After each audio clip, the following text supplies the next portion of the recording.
This Android feature saved millions of lives.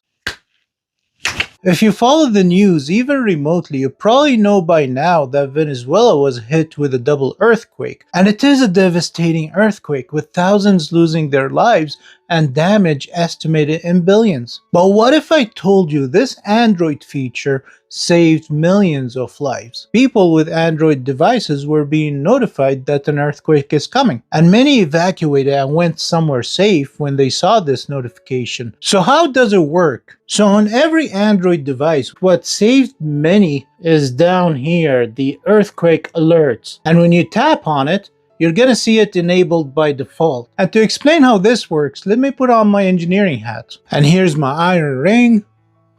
And now I can explain it to you from an engineering perspective. So when an earthquake starts, there are two types of waves that emit from the epicenter of the earthquake. A P wave, a primary wave that goes lengthwise. They are faster than the secondary waves, the other type of waves that we encounter in an earthquake. The S waves, they shake the ground perpendicular to the direction of the wave, whether it's up and down or side to side, causing devastating damage. However, the S waves are slower than the P waves. And there are other types of waves that are generated from an earthquake. However, for the sake of simplicity of this video, what you need to remember is the fact that the P waves are the fastest traveling waves generated from an earthquake, and they cause the least damage as well. And now that we know a bit about earthquakes, we can move forward and talk about how Android detected that earthquake. And it all starts by Android detecting the P waves, the fastest traveling waves, using the accelerometer embedded within every Android device. That information is then sent to Google Cloud Services, and when multiple devices